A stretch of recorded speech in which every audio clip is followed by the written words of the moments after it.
नमस्कार, आप सबका स्वागत है तक्षशिला एकेडमी जोधपुर के YouTube चैनल पर। और आज अपन बात करेंगे कुछ महत्वपूर्ण प्रश्नों के बारे में, उन प्रश्नों के बारे में जो आपकी प्रतियोगी परीक्षाओं में आपसे सीधे सीधे पूछे जाते हैं। और ऐसे वो सवाल है जिनके बारे में कई बार ये कहा जाता है कि भाई ये जो फैक्ट होते हैं ना, ये फैक्ट होते हैं, कई बार आपको क्या करने पड़ते हैं भाई, याद भी रखने होते हैं। क्योंकि अगर जिद है नौकरी पाने की, अगर जिद है नौकरी पाने की तो हिम्मत रख मेहनत करने की। पहला सवाल देखिएगा आपने स्क्रीन पर क्या है। पहला सवाल ये है कि अकबर ने 1567 में जब चित्तौड़ किले पर आक्रमण किया था, उस समय शासक थे। तो अकबर के आक्रमण के समय मेवाड़ के शासक कौन थे, ये आपको बताना है।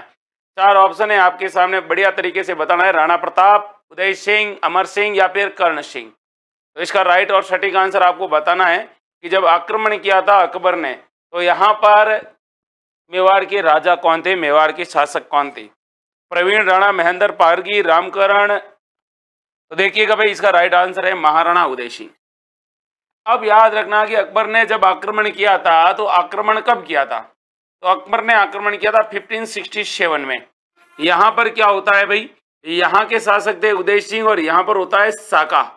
और यहाँ पर क्या होता है, जौहर होता है। क्या होता है भाई, जौहर होता है। और जौहर में आपको याद रखना है कि जौहर किसके द्वारा किया जाता है।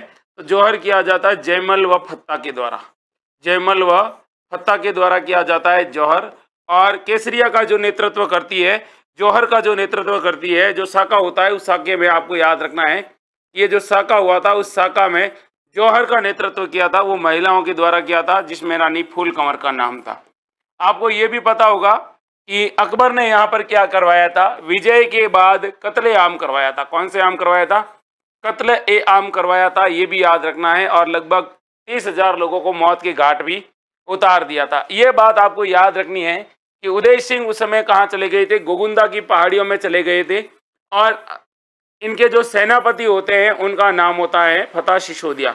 और फतेह सिसोदिया के नेतृत्व में कहते हैं कि अकबर की सेना के साथ लड़े थे राजपूत सैनिक, और इनका सहयोग दिया था जयमल ने, और इनके साथ थे कल्लाजी राठौड़। और इसी युद्ध में कहते हैं कि जयमल और कल्ला वीर गति को प्राप्त होते हैं। कल्ला को अकबर ने कहा था चार हाथों वाले देवता। सवाल पूछा जाएगा चार हाथों वाले देवता कौन है, तो चार हाथों वाले देवता आपको याद रखना है कि कल्ला जी है।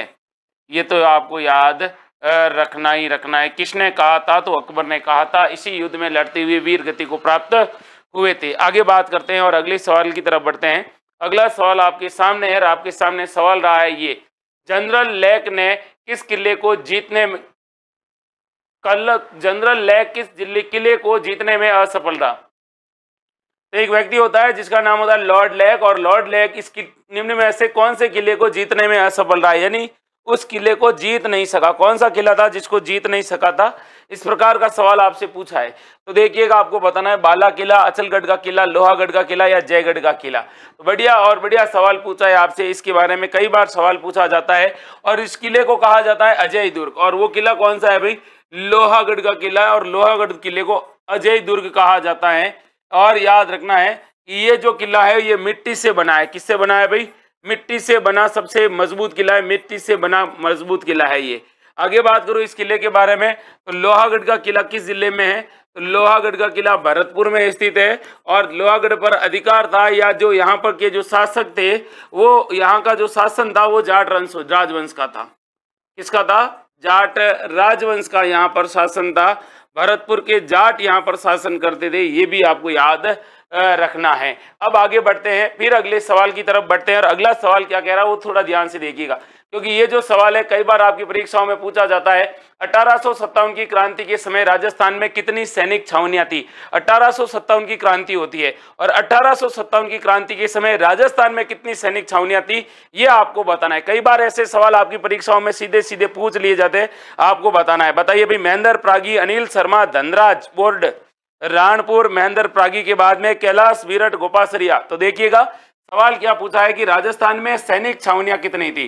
पहला ऑप्शन है 2, दूसरा है 3, फिर है 4 और है फिर 6। तो इसका राइट और सटीक आंसर है ये, राजस्थान में जो सैनिक छावनियां थी वो 6 थी, ये याद रखना है। अब 1857 की बात हुई है क्रांति की, तो आपको याद रखना है कि 1857 की क्रांति के समय राजस्थान के एजीजी कौन थे। तो उस समय राजस्थान के एजीजी याद रखना पैट्रिक लॉरेंस थे। कौन थे भाई? पैट्रिक लॉरेंस थे, ये भी आपको याद रखना है।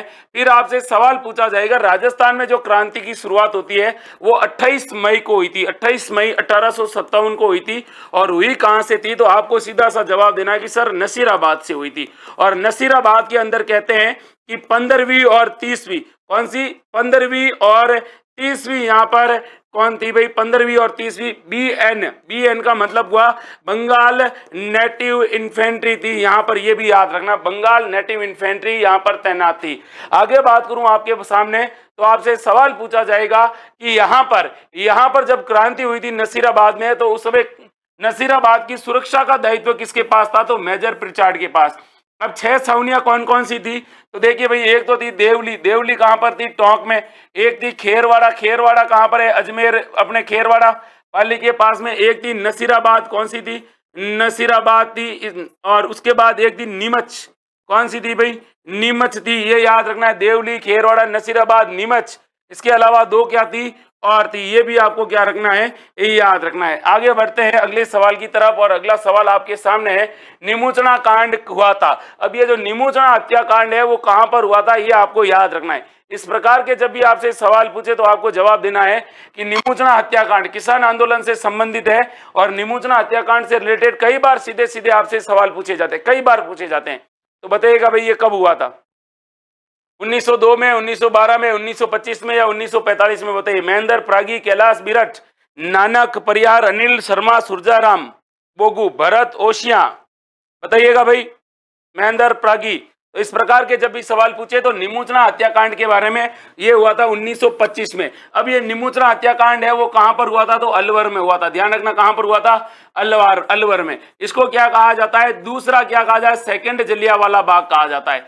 कौन सा बाग? सेकंड जलियांवाला बाग कहा जाता है। ये भी आपको क्या रखना है? याद रखना। किसानों के ऊपर गोलियां चलाई गई थी और 1925 में निमोचना हत्याकांड होता है, ये भी आपको याद रखना है। अब आगे बढ़ते हैं, फिर अगले सवाल को देखते हैं। अगला सवाल आपके सामने है, स्वतंत्रता सेनानी प्रताप सिंह बारट की जन्मस्थली कहां पर थी? तो स्वतंत्रता सेनानी थे जिनका नाम था प्रताप सिंह बारट, और प्रताप सिंह बारट की जो जन्म स्थली थी वो कहां पर थी? शाहपुरा, भीलवाड़ा, बीकानेर और जैसलमेर। बहुत बढ़िया सवाल पूछा है आपसे, और ये जो सवाल है इसके बारे में आपको याद भी रखना है। केसरी परिवार से पूछा है। जी हाँ, केसरी सिंह बारट के परिवार से यह सवाल पूछा गया है। आपको इसका जवाब देना है। बताइएगा भाई, कौन बताने वाला है? अनिल चिड़ावा, भरत ओशिया, धनराज बारोड, माधुरी भार्गव। देखिएगा, इनका जन्म हुआ था शाहपुरा। लेकिन शाहपुरा कौन सा वाला?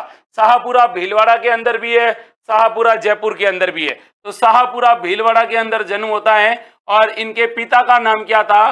तो इनके पिता का नाम था प्रसिद्ध क्रांतिकारी और कवि, लेखक और स्वतंत्रता सेनानी केसरी सिंह बारट। कौन से? केसरी सिंह बारट। ये भी आपको याद रखना है। अब आपको ये भी पता है कि इनको क्या किया जाता है? जब अंग्रेजों ने पकड़ा था, जब ये क्या कर रहे थे, एक बड़ी योजना के साथ इनको जब पकड़ा गया था, तब इनको कहा गया कि भाई तू, छोटे बच्चे ही थे, 18-19 साल के थे, और कहा कि तेरी माँ रो रही है, अगर तू हमें सच सच बता देगा तो हम तुम्हें क्या करेंगे, तुम्हारी माँ के पास तुम्हें सौंप देंगे। तो ये कहता है कि हाँ, आप मुझे मेरी माँ के पास सौंप दोगे, लेकिन मैं उन माँओं को क्या कहूँगा जिनकी वजह से उनके बच्चे पकड़े जाएंगे। तो उन्होंने एक बात कही थी अंग्रेजों को कि मैं अपनी एक माँ को हंसाने के लिए हजारों माँओं को नहीं रुला सकता। ये प्रसिद्ध कथन है आपके प्रताप सिंह बारट का, याद रखना है आपको। कई बार ऐसे सवाल भी आपसे क्या कर लिए जाते हैं, पूछ लिए जाते हैं। अब आगे बढ़ते हैं और अगले सवाल को भी देख लेते हैं। अगला सवाल आपके सामने है, पृथ्वीराज रासो के अनुसार राजपूतों की उत्पत्ति कहाँ से हुई थी? तो एक पुस्तक है जिसका नाम है पृथ्वीराज रासो, और पृथ्वीराज रासो की जो पुस्तक है उसमें यह पूछा गया है कि राजपूतों की उत्पत्ति है वो किससे हुई थी। यानी पृथ्वीराज रासो राजपूतों की उत्पत्ति के बारे में कौन सा मत प्रतिपादित करता है, ये आपको बताना है। 4 ऑप्शन है, देखिए, अग्निकुंड से, शकों से, ब्राह्मणों से, या सीतियनों से। बढ़िया सवाल पूछा है और आपको इसका जवाब देना है। बताइएगा भाई, बताइए। और जिन लोगों ने भाई अभी तक क्लास को लाइक नहीं किया, फटाफट लाइक कर दीजिए, क्योंकि क्लास तो लाइक बनती ही बनती है। और चैनल को अगर आप शेयर करना चाहते हैं तो भी कर सकते हैं। Vikram Sapuniya, army lover, Praveen Rana, Bharat Oshiya. बताइएगा भाई, कैलाश विराट। तो इसका राइट और सटीक आंसर है भाई अग्निकुंड। अग्निकुंड के बारे में अग्निकुंड का मत ये कहता है कि एक ऋषि थे जिनका नाम था आबू। आबू एक जगह थी, आबू के अंदर एक ऋषि रहते थे जिनका नाम था ऋषि वशिष्ठ। और कहते हैं कि ऋषि वशिष्ठ होते हैं वो क्या करते हैं भाई, अग्निकुंड यज्ञ करते हैं। और ऋषि वशिष्ठ ने अग्निकुंड यज्ञ किया था आबू में। और इस अग्निकुंड से, इनका जो अग्निकुंड था, इस अग्निकुंड से 4 योद्धा उत्पन्न हुए थे। अग्निकुंड से कितने योद्धा उत्पन्न हुए थे? 4। एक तो थे प्रतिहार, उसके बाद आए परमार, परमार के बारे में कौन आए? प्रतिहार, परमार, परमारों के बाद में चालुक्य, और चालुक्य के बाद में कौन आए थे? चौहान आए थे। अब आपको इसके बारे में 2 बातें और याद रखनी है। कितनी बातें याद रखनी है?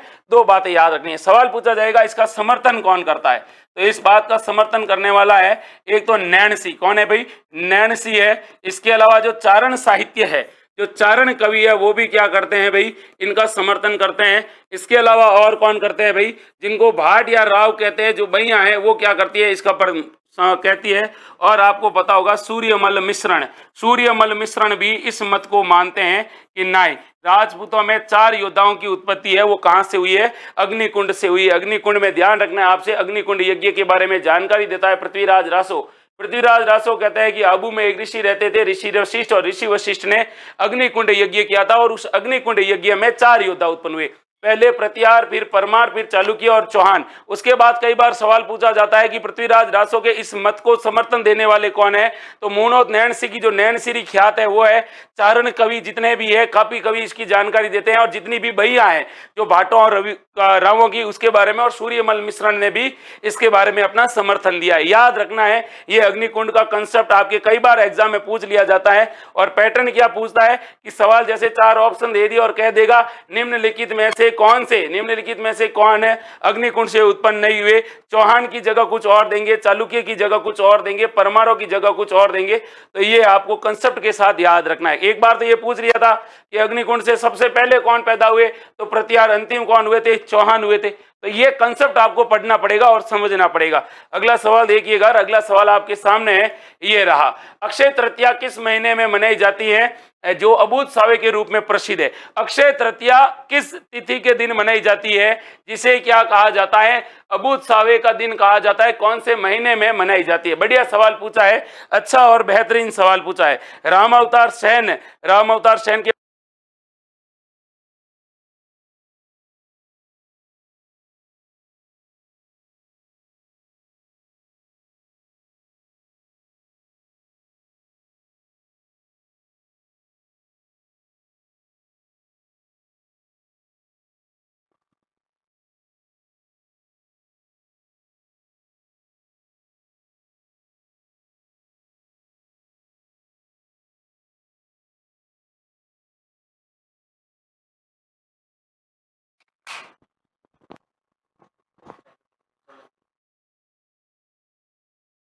में आपको जवाब क्या देना है? जवाब आपको ये देना है, आपका सवाल क्या है? सवाल ये है कि अक्षय तृतीया के दिन, कौन से दिन? अक्षय तृतीया के दिन किस महीने में, या अक्षय तृतीया किस महीने में मनाई जाती है, जो अबूझ सावे के रूप में प्रसिद्ध है? तो अक्षय तृतीया के बारे में अच्छी अच्छी बातें आपको क्या रखनी है, याद रखनी है। याद इस प्रकार से रखनी है कि अक्षय तृतीया को अबूझ सावा का दिन कहा जाता है। ये कौन से महीने में आती है? वैशाख महीने में। तो देखिएगा, आपसे इस प्रकार के जब भी सवाल पूछे तो आप कहोगे सर वैशाख शुक्ल तृतीया, वैशाख शुक्ल तृतीया। और वैशाख शुक्ल तृतीया को क्या कहते हैं भाई? अक्षय तृतीया कहते हैं। कौन सी तृतीया कहा जाता है? अक्षय तृतीया कहा जाता है। इसके बारे में याद रखना, इसको कहते हैं आका तीज। कौन सी तीज कहा जाता है? आका तीज। अब आपको याद रखना है इस दिन क्या हुआ था। तो कहते हैं कि इस दिन देखिए, कहते हैं कि सतयुग, कौन सा युग? सतयुग। और एक युग था त्रेता युग। सतयुग और त्रेता युग का क्या हुआ था? आरंभ हुआ था। पहली बात तो ये याद रखना है, इस दिन कहते हैं कि भगवान परशुराम का परशुराम जयंती मनाई जाती है। तो परशुराम जयंती भी इसी दिन मनाई जाती है, ये भी आपको याद रखना है। आगे बात करूं आपके सामने, तो अक्षय तृतीया के दिन किसान होता है ना, किसान, किसान क्या करता है भाई? अब 7 धान की पूजा करता है। 7 धान की क्या करता है? पूजा करता है। इसके अलावा अच्छी फसल की कामना के लिए शकुन मनाता है। अच्छी फसल की कामना का क्या करता है भाई? शकुन मनाता है कि भाई इस बार जमाना अच्छा होगा और बरसात अच्छी होगी और हमारा धन धान्य वो होंगे, भंडार भरे रहेंगे। अब आपको इसके बारे में और याद रखना है कि देखिए, अक्षय तृतीया के दिन 1465 में तो स्थापना हुई थी बीकानेर की। किसकी स्थापना हुई थी? बीकानेर की। और अक्षय तृतीया के दिन ही 1559 वाले साल में किसकी स्थापना हो गई थी? उदयपुर की। तो उदयपुर की स्थापना हुई थी। अब देखिएगा, आपसे सवाल पूछा जाएगा, राजस्थान में अगर सबसे ज्यादा टींगरों का विवाह होता है, राजस्थान में सर्वाधिक बाल विवाह होता है, वो भी इसी दिन होता है, याद रखना, अक्षय तृतीया के दिन। तो अक्षय तृतीया को राजस्थानी साहित्य में भी अक्षय तृतीया का बड़ा योगदान है, क्योंकि इनसे रिलेटेड अच्छे अच्छे गाने भी बने हैं। मनसा आ गई आका तीज, तो याद रखना यही आका तीज है जिसमें कई मनसा की जिंदगी बन जाती है और कईयों की क्या हो जाती है? झंड हो जाती है। तो सर्वाधिक बाल विवाह क्या होते हैं? इसी दिन होते हैं, याद रखना है। तो देखिएगा, वापस मैं आपको बता रहा हूं कि अक्षय तृतीया, वैशाख शुक्ल तृतीया, आका तीज, सतयुग त्रेतायुग आरंभ, परशुराम जयंती, इस दिन किसान सात दान की पूजा करके अच्छी फसल की कामना का शकुन मनाता है। बीकानेर और उदयपुर की इसी दिन स्थापना हुई थी। और सर्वाधिक बाल विवाह होते हैं राजस्थान में, तो वो इसी तिथि के दिन होते हैं, याद रखिएगा। आगे बढ़ते हैं और अगले सवाल को देख लेते हैं। अगला सवाल क्या कह रहा है? अगला सवाल आपसे ये पूछ रहा है, क्या पूछ रहा है? ध्यानपूर्वक देखिएगा, सवाल ये है, और देखिए ध्यानपूर्वक देखिएगा सवाल क्या कह रहा है। एक आभूषण है नूपुर, और नूपुर कहां पर पहना जाता है? बहुत बढ़िया सवाल पूछा है कि नूपुर नामक आभूषण है, वो कहां पर पहना जाता है, बताइएगा भाई। बढ़िया सवाल है और बेहतरीन सवाल है। राम अवतार Sen, Mahendra Pragi, Vimal Pariyar, Anil Sharma from Chirawa, very good. Dhanraj Barod, Ramkaran, Sujaram Bogu, Anil Sharma from Chirawa, Madhuri Bhargav. देखिएगा, राइट आंसर बताना है। और देखो, आप लोगों ने वीडियो को अभी तक लाइक कम किया है, फटाफट ज्यादा से ज्यादा लाइक कर दीजिए, फिर आगे बढ़ते हैं। तो बताइएगा भाई, इसका राइट और सटीक आंसर का क्या है? नूपुर एक आभूषण है, और नूपुर आभूषण कहां पर पहना जाता है? देखिए, हाथ का आभूषण है, पैर का आभूषण है, कलाई का या गले का है। तो इस प्रकार के जब भी आपसे सवाल पूछे, नूपुर, बहुत बढ़िया सवाल पूछा है। विक्रम सपुनिया, बजरंग बिश्नोई, विमल परियार, माधुरी भार्गव, महेंद्र प्रागी, राम अवतार सेन। तो देखिएगा, सवाल ये है कि नूपुर, नूपुर कहाँ का आभूषण है? Very good. नूपुर देखिएगा, नूपुर है पैर का, चाहे नूपुर कहो, चाहे पायल कहो, चाहे पायजेब कहो, पायजेब कहो, पग घुंघरू बांध मीरा नाची थी, ये घुंघरू कहो। घुंघरू के अलावा होता है कड़ला कहो, कड़ला के अलावा एक होती है जोड़, जोड़ के अलावा होते हैं छड़ा, जो चांदी के होते हैं ना, छड़ा, ये भी पैरों में पहना जाता है। नूपुर भी पैरों में पहना जाता है। इसके अलावा पैरों में क्या पहना जाता है? पगपान पहना जाता है। ये सारे कहाँ के? पैरों के हैं भाई, कहाँ के हैं? पैरों के हैं, याद रखना है। कलाई में नूपुर कहाँ? नूपुर पैरों में होता है भाई। आगे बढ़ते हैं और फिर अगले सवाल की तरफ बढ़ लेते हैं। अगला सवाल ये है, क्या कह रहा है सवाल कि नागरचोल बोली जाती है। नागरचोल बोली है, वो कहाँ पर बोली जाती है? जोधपुर में, बीकानेर में, टोंक में या बांसवाड़ा में? बताइएगा भाई कि एक बोली है जिसका नाम क्या है, उस बोली का नाम है आपके सामने पड़ा है। बताओ भाई, जोधपुर में, बीकानेर में, टोंक में और बांसवाड़ा में? बताइएगा। बेहतरीन सवाल है, अच्छा और तगड़ा सवाल है। कौन बताएगा इसका राइट आंसर? बताओ भाई। हाँ, तो देखिएगा, नागरचोल जो भाषा है वो कहां पर बोली जाती है? टोंक में बोली जाती है, याद रखना है। नागरचोल है, यह ढूंढाड़ी की उपबोली है। किसकी? ढूंढाड़ी की उपबोली है, याद रखना, उपबोली। नागरचोल याद रखना है, ढूंढाड़ी की कौन सी बोली है? उपबोली के रूप में बोली जाती है। ठीक है भाई। सलूम्बर से भैरू मीणा, नमस्कार। अगला सवाल देखो भाई, अगला सवाल आपके सामने है। सवाल कह रहा है, कटारगढ़ किस प्रसिद्ध दुर्ग का एक अंग है? तो कटारगढ़ है वो कौन से किले का एक पार्ट या अंग के तौर पर जाना जाता है, ये आपको बताना है। 4 ऑप्शन है, सटीक आंसर है, फटाफट बताइएगा। महेंद्र प्रागी, माधुरी भार्गव, कैलाश विराट, धनराज बरोड़, भैरू मीणा, माधुरी भार्गव, रामकरण के बाद अनिल, अनिल के बाद में सुजाराम बोगू। फटाफट आंसर आने दीजिए भाई, तगड़े तरीके से और बेहतरीन तरीके से आने दीजिए। सवाल के आंसर रुकने नहीं चाहिए। हाँ, बजरंग। देखिएगा, इसका राइट और सटीक आंसर है। आज भी आप लोग लाइक कम कर रहे हो वीडियो को, पहले तो फटाफट वीडियो को क्या कर दीजिए, लाइक ठोक दीजिए। हाँ, कैलाश विराट गोपासरिया, वेरी गुड। कुंभलगढ़ किले के अंदर है, जिसका नाम है कौन सा गढ़? कटारगढ़। मेवाड़ की आंख कहते हैं इसको, मेवाड़ की क्या कहा जाता है? आंख कहते हैं। याद रखना, इसका जो निर्माता था ना, वो था कुंभा। और आपको ये भी याद रखना है कि राणा प्रताप का जन्म कौन से गढ़ में हुआ था? राणा प्रताप का जन्म इसी गढ़ के अंदर एक बादल है, बादल महल है जूनी कचहरी के पास में, यहीं पर इनका क्या हुआ था, जन्म हुआ था। बढ़िया सवाल है और बेहतरीन सवाल है। कटारगढ़ मेवाड़ की आंख के रूप में जाना जाता है, कुंभलगढ़ किले में स्थित एक लघु दुर्ग है। अगला सवाल यह है, चौखेलाऊ महल भूरे खां की मजार किस दुर्ग में स्थित है? चौखले महल है या चौकेलाऊ महल है, भूरे खां की मजार है, ये आपको बताना है। ये कौन से किले में स्थित है? क्या पूछा है? कौन से किले में स्थित है, ये आपको बताना है। फटाफट बता दीजिए, गलत सही जो आंसर आ रहा है फटाफट आपको क्या कर देना है भाई, फेंक देना है, चाहे गलत आए चाहे सही हुए। अरे हिम्मत तो रखो, हिम्मत तो रखो, बाकी हो जाएगा। ठीक है, कोई जन्म से बुद्धिमान नहीं होता है, कोई जन्म से बुद्धिमान नहीं होता है, क्योंकि ज्ञान अथक प्रयासों से ही प्राप्त होता है। प्रयास करते रहिए। कल भी मैंने कहा था, रोज कहता हूं कि कोई भी एकदम से नहीं चलता है, चलने के लिए हिम्मत चाहिए, और हिम्मत आपके अंदर होगी तो चलोगे, कई बार गिरोगे, कई बार पढ़ोगे, और फिर एकदम से आप अच्छे धावक बन जाओगे। तो बताइएगा भाई कौन बताने वाला है? बढ़िया सवाल है, अच्छा सवाल है। विमल परियार कह रहा है कि सर बी ऑप्शन सही है। हाँ भाई विमल परियार, तेरा तो बिल्कुल एकदम से गलत है, बजरंग बिश्नोई का सही है। अब देखो इसका राइट आंसर क्या है। इसका राइट आंसर है ये मेहरानगढ़ में है चौकेलाऊ महल। चौकेलाऊ महल का निर्माण करवाया था मालदेव ने, और चौकेलाऊ महल आपको पता होगा भित्ति चित्रों के लिए जाने जाते हैं। किसके लिए? भित्ति चित्रों के लिए जाना जाता है। यहाँ पर एक महल है मोती महल, मोती महल के अलावा एक महल है बादल महल। बादल महल के अलावा मेहरानगढ़ दुर्ग के बारे में बात कर रहा हूँ। बादल महल, बादल महल के अलावा एक है तलहटी महल। कौन सा महल? तलहटी महल यहीं पर है।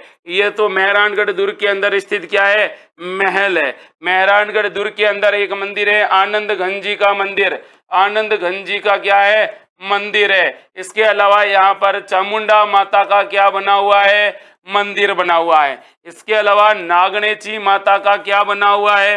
मंदिर बना हुआ है। ये तो आपको याद रखना ही रखना है। यहाँ पर भूरे खां की मीनार है। इसके अलावा धन्ना और भीमा जो आपस में मामा और भांजा थे, धन्ना भीमा की यहाँ पर क्या बनी हुई है, या मामा भांजा की क्या बनी हुई है भाई? छतरी बनी हुई है। मामा भांजा की क्या बनी हुई है? छतरी बनी हुई है। इसी किले में शेर शाह की अधूरी मस्जिद, किसकी? शेर शाह था ना, शेर शाह सूरी, और शेर शाह की अधूरी मस्जिद भी यहीं पर बनी हुई है। सारी बातें आपको क्या रखनी है? याद रखनी है, भूलना इसमें कुछ भी नहीं है। ठीक है भाई, आगे बढ़ते हैं और अगले सवाल की तरफ बढ़ते हैं। अगला सवाल आपके सामने पड़ा है, बस आपको जवाब अच्छे से देना है, एकदम से बढ़िया जवाब देना है। जवाब दीजिए कि निम्न में से कौन सा लोक नृत्य शेखावाटी क्षेत्र का नहीं है? तो इनमें से कौन सा जो एक वाद्य यंत्र शेखावाटी का नहीं है? गिदड़ नृत्य, चंग नृत्य और ढप नृत्य। तो शेखावाटी क्षेत्र का नहीं है। तो बताइए शेखावाटी क्षेत्र का कौन सा नृत्य नहीं है? गिदड़ है, चंग है, ढप है। तो बताइएगा भाई शेखावाटी क्षेत्र का नहीं है इनमें से कौन सा?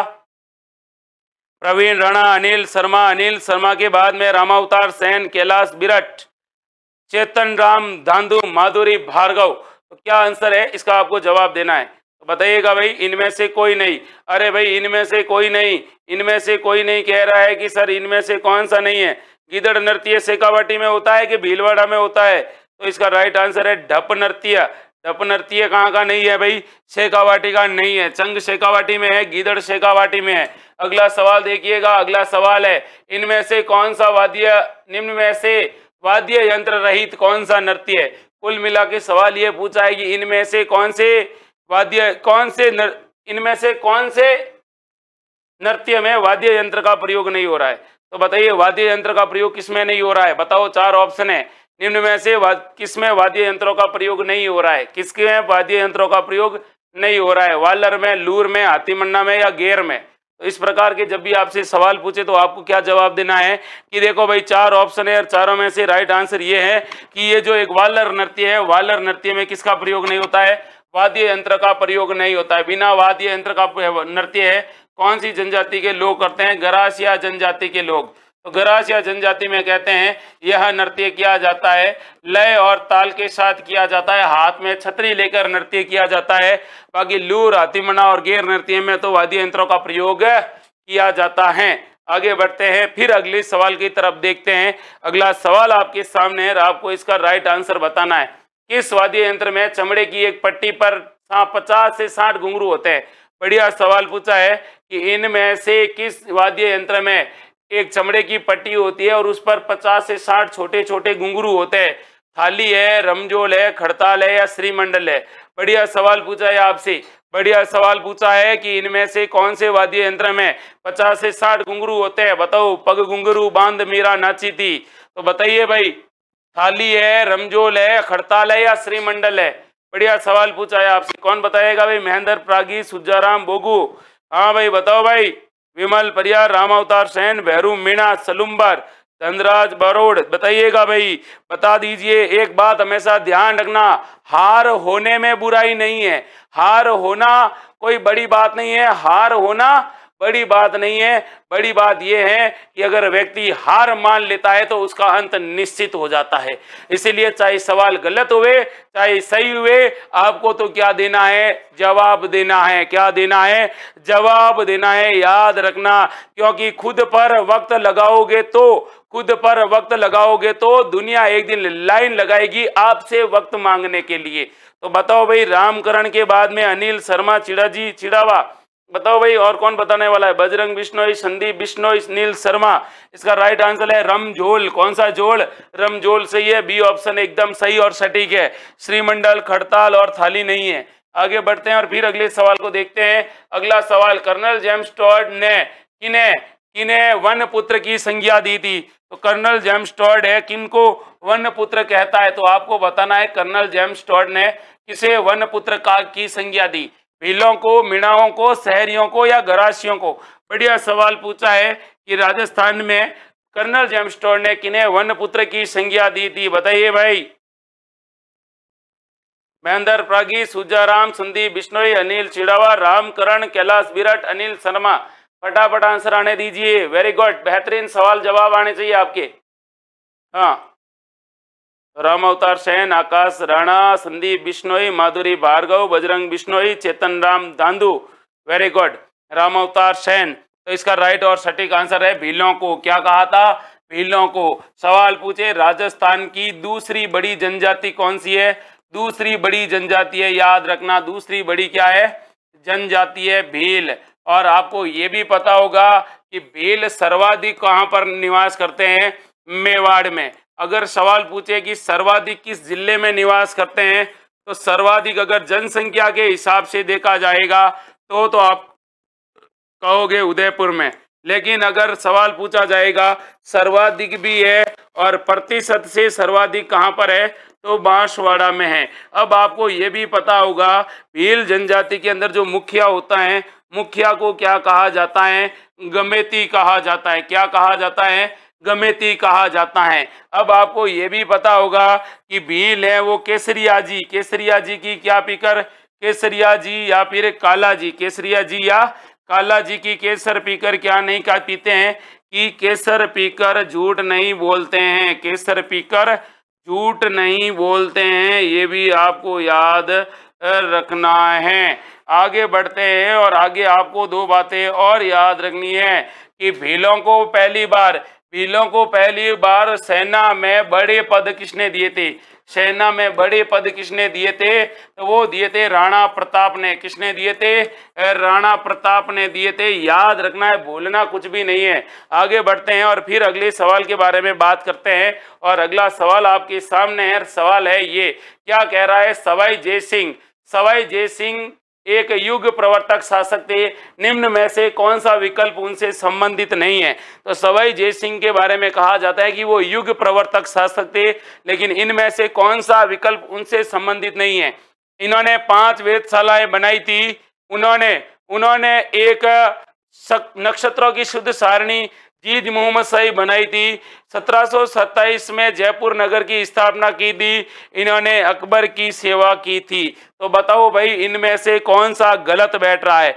बताइए। विमल परियार, महेंद्र प्रागी, भैरू मीणा, महेंद्र, अनिल। फटाफट आंसर आने दीजिए भाई। सवाल बड़ा गजब का पूछा है, रोचक सवाल पूछा है। बस इसी रोचक तरीके से आपको इसका क्या देना है? जवाब देना है। जैसे माधुरी आती है और माधुरी बता देती है डी, रामकरण डी बता रहा है, महेंद्र प्रागी, धनराज बरोड़, चेतन राम दांदू। बताओ भाई, फटाफट आंसर बताओ। देखो सवाल पूछा जाता है, इन्होंने 5 वेधशालाएं बिल्कुल बनाई थी। कहां पर बनाई थी? जयपुर में बनाई थी, मथुरा में बनाई थी। कहां पर बनाई थी? मथुरा में बनाई थी। और कहां पर बनाई थी? उज्जैन में बनाई थी। और कहां पर बनाई थी? वाराणसी में बनाई थी। और कहां पर बनाई थी? दिल्ली में बनाई थी, बिल्कुल बनाई थी। अब देखिए जीज मोहम्मद शाही और मोहम्मद शाह के नाम से इन्होंने इसको लॉन्च किया था। 1727 में जयनगर की स्थापना की थी, लेकिन इन्होंने मुगल बादशाह अकबर की सेवा नहीं की थी। अकबर का शासनकाल तो आपको पता होगा कि अकबर का शासनकाल 1605 में खत्म हो जाता है। 1605 में अकबर की मृत्यु हो जाती है। यह बात 1727 की हो रही है। तो आगे बढ़ते हैं और फिर अगले सवाल को भी देख लेते हैं। इस प्रकार के सवाल आते हैं, कंसेप्ट बेस्ड सवाल आते हैं, जिनको पढ़ना पड़ता है। आपको पता होगा सवाई जय सिंह के बारे में याद रखना है। सवाई जय सिंह के बारे में कि इन्होंने एक तो जयपुर की क्या की थी? स्थापना की थी। इसके अलावा बूंदी राज्य में इन्होंने हस्तक्षेप किया था। इसके अलावा आपको पता होगा 1734 में हुरडा सम्मेलन के आयोजन करता थे, वो भी सवाई जय सिंह थे। ये भी आपको याद रखना है। आगे बढ़ते हैं, फिर अगला सवाल देख लेते हैं। अगला सवाल आपके सामने है। क्या कह रहा है सवाल? इस जूनागढ़ प्रशस्ति के इतिहास से संबंधित लेखक थे। तो बढ़िया सवाल पूछा है कि जूनागढ़ प्रशस्ति किसके द्वारा लिखी गई है? जैता द्वारा, देपाक द्वारा, शोभन देव द्वारा या रणछोड़ दास द्वारा? बढ़िया सवाल पूछा है।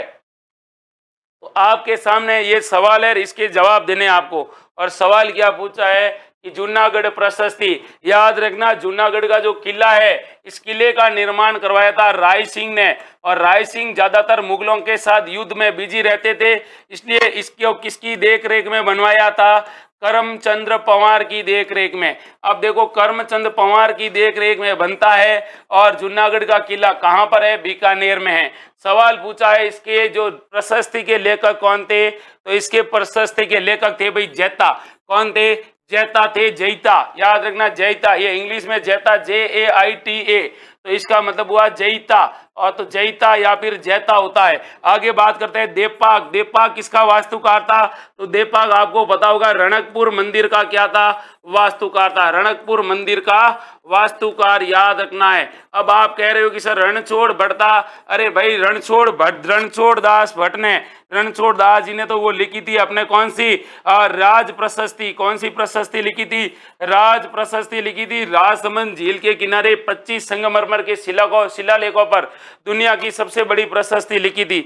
बस इतना सा याद रखना था, बोलना कुछ था ही नहीं। सीधा और सटीक सवाल है। आगे बढ़ते हैं और अगले सवाल को देख लेते हैं कि मुस्लिम इतिहासकारों ने किस चौहान शासक को राय पिथौरा के नाम से संबोधित किया है? तो राय पिथौरा के नाम से संबोधित किया गया शासक कौन सा था? आपको बताना है। 4 ऑप्शन है आपके सामने, विशलदेव, अर्णोराज, अजय राज या पृथ्वीराज। फटाफट बताइएगा भाई कौन बताने वाला है। और अभी तक जिन्होंने वीडियो को लाइक नहीं किया फटाफट लाइक कर दीजिए भाई। अशोक चौधरी, सुजाराम बोगू, बजरंग बिश्नोई, रामावतार सेन, महेंद्र प्रागी। बताइए फटाफट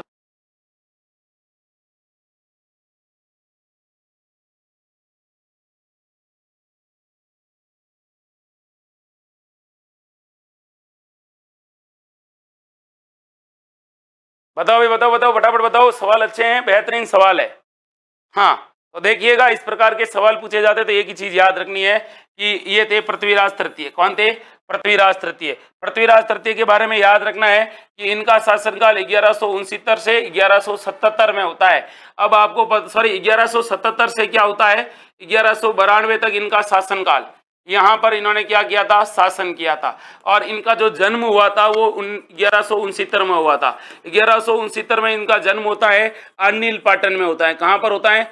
अनिल पाटन में। अनिल पाटन कहाँ है? गुजरात में है, याद रखना है अनिल पाटन। फिर आगे बात करूं इनके बारे में, तो अगला सवाल आपको ये पूछना है कि जो ये अपने भाई पृथ्वीराज जी थे, इनके पिता का नाम था सोमेश्वर और माता का नाम क्या था? सोमेश्वर तो इनके पिता का नाम था। तो इनकी माता कौन थी? इनकी माता कर्पूरी देवी थी। कई बार पूछा जाता है कर्पूरी देवी। और कर्पूरी देवी आपको पता होगा, सवाल पूछा जाएगी इनकी संरक्षिका कौन थी? तो इनकी संरक्षिका कौन थी भाई? कर्पूरी देवी थी। कौन थी? कर्पूरी देवी। और आगे बात करूं आपके सामने तो आपको 2 बातें और याद रखनी है इनके बारे में। क्या याद रखनी है? कर्पूरी देवी इनकी माता का नाम था, संरक्षिका का नाम था। और पृथ्वीराज के बारे में याद रखना, राय पिथौरा कहा जाता है। दल पुंगल कहा जाता है। इसके अलावा इन्होंने 1182 में इन्होंने बांडा नकों का दमन किया था। बांडा नकों का क्या किया था? बांडा नकों का दमन। और बांडा नकों का दमन कहां पर किया था? सतलज क्षेत्र में। कौन से क्षेत्र में? सतलज क्षेत्र में इन्होंने बांडा नकों का दमन किया। 1182 में इन्होंने किसको हराया था? 1182 के अंदर इन्होंने कौन सा युद्ध लड़ा था? तुमुल, या फिर जिसको क्या कहा जाता है, महोबा का युद्ध लड़ा था। और महोबा के युद्ध में इन्होंने परमर्दी देव चंदेल को पराजित किया था। परमर्दी देव चंदेल को, और परमर्दी देव चंदेल के दो सेनापति इसी युद्ध में मारे गए थे, आला और उदल। आला और उदल इसी युद्ध में वीर गति को प्राप्त हुए थे। इसके अलावा इनको पता होगा आप लोगों ने कि जयचंद गहड़वाल की पुत्री संयोगिता से इन्होंने विवाह किया था। संयोगिता से इन्होंने विवाह किया था। और अगला सवाल आपसे पूछा जाएगा कि इन्होंने क्या किया था भाई, इनके बारे में याद रखना है कि इन्होंने क्या किया। आपको पता होगा कि इनके बारे में ये कहा जाता है। बढ़िया सवाल ये बनता है पृथ्वीराज के बारे में, और पृथ्वीराज के बारे में ये बनता है कि इनके दरबारी विद्वान कौन थे? वागीश्वर थे। इसके अलावा कौन थे? वागीश्वर थे। एक थे आशाधर। आशाधर के अलावा कौन थे? आशाधर के अलावा बताओ। विद्यापति गौड़। विद्यापति गौड़ भी थे। और इनके दरबार में कौन थे? चंद्रवरदाई। चंद्रवरदाई का मूल नाम ध्यान रखना, चंद्रवरदाई का मूल नाम क्या था? पृथ्वी भट्ट भी इन्हीं के दरबार में रहते थे। ऐसे कई सवाल है जो आपको क्या रखने हैं, ये याद रखने हैं, और आपकी परीक्षाओं में ऐसे सवाल पूछे भी जाते हैं। इन्होंने 1192 में कौन सी लड़ाई लड़ी थी? तराइन की लड़ाई लड़ी थी। और 1191 में भी तराइन की लड़ाई लड़ी थी। 91 में ये गौरी को हराते हैं, और 92 में गौरी ने इनको हरा दिया था। 4 बात 24 गज अंगुल अष्ट प्रमाण ता पर है सुल्तान मत चुके चौहान। चंद्रवरदाई का प्रसिद्ध वाक्य आपको पता होना चाहिए। जयानक ने किसकी रचना की थी? जयानक ने की थी पृथ्वीराज विजय की। अगला सवाल देखिएगा, रणथंभौर के पतन पर किसने कहा आज कुफ्र का गढ़ इस्लाम का घर हो गया? बताइए।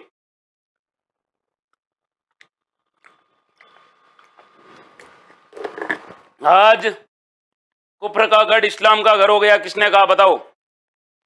महेंद्र पारगी, चेतन राम दांदू, अशोक चौधरी, सुरजाराम जी। फटाफट आंसर बताइए। और जिन्होंने भाई वीडियो को लाइक नहीं किया फटाफट लाइक कर दीजिए। क्लास चल रही है अभी तक, चलने दीजिए, और वीडियो को लाइक भी कर दीजिए। बताओ भाई। सुरजाराम बोगू, माधुरी भार्गव, अशोक चौधरी, चेतन राम दांदू, महेंद्र पारगी और रामकरण। तो देखिएगा सवाल आपके सामने। और ये कहा था किसने भाई? ये कहा था अमीर खुसरो ने। कब कहा था? 1301 में। 1301 में एके ने, एके आता है, एके वर्सेज अमीर चौहान के बीच में युद्ध होता है। और इसमें आपको पता है कि विजय होता है एके। और आपको ये भी पता होगा कि राजस्थान का प्रथम जल जौहर, राजस्थान का प्रथम जल जौहर कहाँ पर हुआ था? यहीं पर हुआ था भाई, याद रखना है। अब आपको ये भी पता होगा कि इस युद्ध में विश्वासघात किसने किया था? तो इस युद्ध में विश्वासघात किया था दो व्यक्ति थे। एक का नाम था रणमल्ल और दूसरे का नाम था रत्तीपाल। ये विश्वासघात करते हैं किसके साथ? हमीर के साथ करते हैं। ठीक है भाई। और इस किले के बारे में अबुल फजल ने क्या कहा था कि यह किला ऐसी इस तरह से बना हुआ है, इतना मतलब इस किले को बख्तरबंद कहा था कि नंगी आंखों से इस किले को हम क्या नहीं कर सकते हैं, देख भी नहीं सकते हैं। आगे बढ़ते हैं और फिर अगले सवाल को देख लेते हैं। अगला सवाल क्या कह रहा है, ध्यान से देखो। सवाल आपके सामने है, आपको इसका क्या देना है? आंसर देना है। और सवाल आपके सामने है, किस राजपूती शासक की मृत्यु पर मुगल सम्राट औरंगजेब ने कहा आज कुफ्र का दरवाजा टूट गया? आज कुफ्र का दरवाजा टूट गया, ये बात कही थी किसने भाई? औरंगजेब ने कही थी। और औरंगजेब ने ये बात किसके मरने पर कही थी, ये आपको बताना है। बताइएगा भाई। शेर सिंह जी राठौड़, बजरंग बिश्नोई, चेतन राम दांदू, माधुरी भार्गव, बजरंग बिश्नोई। बताओ भाई। धनराज बारोड़, रतनपुरा, रानपुर, प्रतापगढ़। फटाफट बताइएगा भाई, कौन बताएगा इसके बारे में? बढ़िया सवाल है और गजब का सवाल है। इस प्रकार के जब भी आपसे सवाल पूछे तो आपको एक ही जवाब देना है, सर ये बात किसने कही थी? एक आदमी ने कही थी जिसका क्या नाम था? जसवंत सिंह। और जसवंत सिंह की मृत्यु पर औरंगजेब ने कहा था। जसवंत सिंह की मृत्यु अफगानिस्तान के अंदर हुई थी, काबुल में। और आपको पता है जब इनकी मृत्यु हुई तब इनके कोई जीवित उत्तराधिकारी नहीं था, लेकिन लाहौर से इनकी दो रानियां आ रही थी। जादम और नरुकी ने दो बच्चों को जन्म दिया था, जसवंत सिंह, और एक बेटे का नाम और था जिसकी बाद में मृत्यु हो जाती है। आगे बढ़ते हैं और अगले सवाल को देखते हैं। संदर्भ, गंधर्व, गंधर्व वायसी, गंधर्व वायसी किस कछवा शासक के दरबार की शोभा बढ़ाते थे? 22 विद्वान थे जिनको गंधर्व वायसी कहा जाता था। अब गंधर्व वायसी कहा जाता था, ये किसके दरबार की शोभा बढ़ाते थे? जगत सिंह, ईश्वरी सिंह, माधो सिंह या प्रताप सिंह? बढ़िया सवाल पूछा है आपसे, बताइएगा। ऐसे सवाल भी पूछे जाते हैं कि गंधर्व बाईसी किसके दरबार में रहते थे? गंधर्व बाईसी, गंधर्व बाईसी के बारे में पूछा है,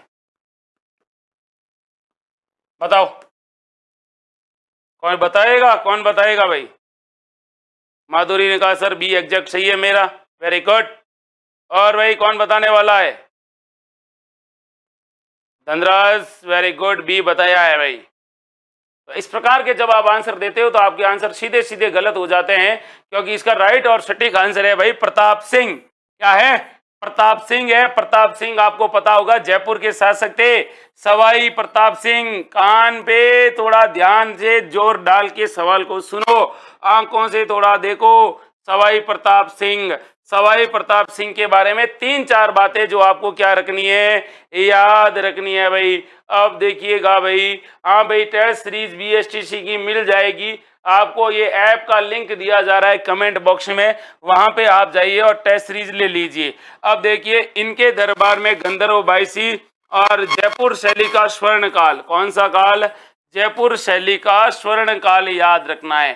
किसका काल कहलाता है? तो अपने इन्हीं का ही काल कहलाता है गंधर्व बाईसी। सवाई प्रताप सिंह, सवाई प्रताप सिंह क्या लिखते थे? कविताएं लिखते थे। क्या लिखते थे? कविताएं लिखते थे। याद है आपको ये क्या लिखते थे? कविताएं लिखते थे। बताइए सवाई प्रताप सिंह क्या लिखते थे? कविताएं। याद होगा आप लोगों को। अगला सवाल आपके सामने है और ये सवाल है 1857 की क्रांति के समय सिरोही के पॉलिटिकल एजेंट कौन थे? तो 1857 की क्रांति हो रही है और सिरोही के पॉलिटिकल एजेंट कौन थे? मॉक मैसन, जेडी हॉल, ईडन या सावर्स? ये सवाल अभी फर्स्ट ग्रेड में पूछा गया था, जो पेपर हुए थे ना इस बार, उसमें ये सवाल पूछा गया था। बताओ भाई। आकाश राणा, चेतन राम दांदू, अनिल सरवा, धनराज बरोड़। सर ऑनलाइन क्लास लेना है मुझे, रेट क्या है? रेट क्या है ये आपको क्या करना पड़ेगा, इस ऐप को डाउनलोड कर लीजिए। ऐप के सामने जब आप जाओगे तो वहां पे पेड कितना है, क्या चार्ज है वो है। अभी बीएसटीसी का मात्र 299 में मिल रहा है भाई, 299 में ही मिल रहा है। अगर आपको बीएसटीसी का लेना है तो 299 में आपको कंप्लीट कोर्स मिल रहा है बीएसटीसी का, तो ले लीजिए आप अभी तो। और अगर आपको टेस्ट सीरीज लेनी है तो आपको 25 टेस्ट मिल रहे हैं 50 रुपए में। 25 टेस्ट है 50 रुपए में, और ऑनलाइन कोर्स लेना चाहते हैं तो 299 में। दोनों बातें आपके सामने हैं। अब देखिए अगला सवाल क्या कह रहा है, और अगला सवाल आपके सामने है, और वो थे जेडी हॉल। कौन थे भाई? जेडी हॉल सही है। और मेघ मौसम थे मारवाड़ के, कहाँ के? मारवाड़ के थे। और सावर्स थे वो उदयपुर जयपुर के थे। सावर्स कहाँ थे? उदयपुर यानी मेवाड़ के थे। और ईडन थे वो कहाँ के थे? जयपुर के थे। कहाँ के थे भाई? जयपुर के थे। एक था मॉरिसन, और मॉरिसन कहाँ का था पॉलिटिकल एजेंट? तो मॉरिसन था भरतपुर का। कहाँ का था भाई? भरतपुर का मॉरिसन था, ये याद रखना है ना। अब आगे बढ़ते हैं और अगले सवाल की तरफ भी देख लेते हैं। अगला सवाल क्या कह रहा है, ध्यान से देखिए भाई। अगला सवाल ये है हाँ, बेंगू किसान आंदोलन का नेतृत्व किसके द्वारा किया गया? बेंगू किसान आंदोलन का नेतृत्व किसके द्वारा किया गया? बढ़िया सवाल है, अच्छा सवाल है। 4 ऑप्शन है, देखिएगा। पहला ऑप्शन है राम नारायण चौधरी, मोतीलाल तेजावत, गोविंद गुरु और माणिक्यलाल वर्मा। बताइएगा भाई कौन बताने वाला है इसके बारे में, बताओ। सुजाराम बोगू, चेतन राम दांदू, अनिल शर्मा, बजरंग बिश्नोई, माधुरी भार्गव। बताओ बताओ फटाफट बताओ भाई। सवाल अच्छा भी है, बेहतरीन भी और तगड़ा भी है। तो बेंगू किसान आंदोलन के बारे में पूछा है। कौन से आंदोलन के बारे में? बेंगू किसान आंदोलन। फटाफट बताओ कौन बताने वाला है बेंगू किसान आंदोलन? राम नारायण, मोतीलाल जी, गोविंद गुरु, माणिक्यलाल वर्मा। बताओ बताओ बताओ कौन बताएगा? Very good very good very good. बेंगू किसान आंदोलन का नेतृत्व किसने किया था? राम नारायण चौधरी ने किया था। किसने किया था? राम नारायण चौधरी ने किया था। आगे बढ़ते हैं, फिर देख लीजिए भाई। सर बीएसटीसी न्यू बैच कब से शुरू होंगे? बीएसटीसी का जो न्यू बैच है वो अभी गुरुवार को शुरू किया है भाई, गुरुवार को शुरू किया है। इसका जो टाइम है, इसका समय है भाई, समय है सुबह। और सुबह है कितने बजे से? 8 बजे से लेकर 1 बजे तक है। और अगर आपको किसी प्रकार की कोई जानकारी चाहिए तो मैं आपके सामने नंबर दे रहा हूं, इस नंबर पे आप क्या ले सकते हैं, जानकारी ले सकते हैं। ठीक है भाई, आगे बढ़ते हैं, स्क्रीनशॉट ले लो इसका पहले, तो फिर आगे बढ़ लेते हैं और अगले सवाल को भी देख लेते हैं। और अगला सवाल आपके सामने है और सवाल है ये, राजस्थान की अंतर्राष्ट्रीय सीमा 1070 किलोमीटर है, इस सीमा के सबसे नजदीकी हैं राजस्थान का कौन सा शहर? तो अंतर्राष्ट्रीय सीमा के सबसे नजदीकी कौन सा शहर है? जयपुर है, जोधपुर है, बीकानेर और गंगानगर। तो सबसे नजदीकी शहर बताइएगा भाई, कौन सा शहर है? और अभी तक कईयों ने लाइक नहीं किया तो लाइक कर दीजिए क्लास को फटाफट, क्लास अच्छी है, बेहतरीन है, अगर आपको लग रहा है तो बताइए भाई। शेर सिंह जी राठौड़, अनिल शर्मा फ्रॉम चिड़ावा, बताओ भाई। 1070 किलोमीटर है, सबसे नजदीकी शहर पूछा है, जयपुर है नहीं, जोधपुर है नहीं, अब बताओ कौन सा है? बताओ बताओ बताओ, गंगानगर है या फिर बीकानेर है सबसे नजदीकी शहर? नियर बाई कौन सा है? नियर बाई शहर है वो आपको याद रखना गंगानगर। और दूरी पर कौन सा है? बीकानेर है। अंतर्राष्ट्रीय सीमा पर स्थित जिले कितने हैं? 4 है। अंतर्राष्ट्रीय सीमा पर देखो, एक तो है श्री गंगानगर, श्री गंगानगर की सीमा लगती है कितनी? 210 किलोमीटर। और उसके बाद उत्तर में आता है बीकानेर, बीकानेर की सीमा लगती है 168 किलोमीटर। और उसके बाद में एक शहर आता है जिसका नाम क्या है भाई? जिसका नाम है जैसलमेर। जैसलमेर की सीमा कितनी लगती है? 434 किलोमीटर लगती है। और आपको पता होगा बाड़मेर, और बाड़मेर की लगती है 228 किलोमीटर। ठीक है भाई, आगे बढ़ते हैं और अगले सवाल को भी देख लेते हैं। अगला सवाल आपके सामने पड़ा है, ये सवाल है, राजस्थान का कानपुर, राजस्थान का पंजाब, राजस्थान की स्वर्ण नगरी और राजस्थान का प्रवेश द्वार। तो देखिए, राजस्थान का कानपुर किसको कहा जाता है? राजस्थान का पंजाब किसको कहा जाता है? राजस्थान की स्वर्ण नगरी किसे कहा जाता है? और राजस्थान का प्रवेश द्वार किसको कहा जाता है? आपके सामने कोड दे रखे हैं ABCD और यहाँ पे ऑप्शन दे रखे हैं।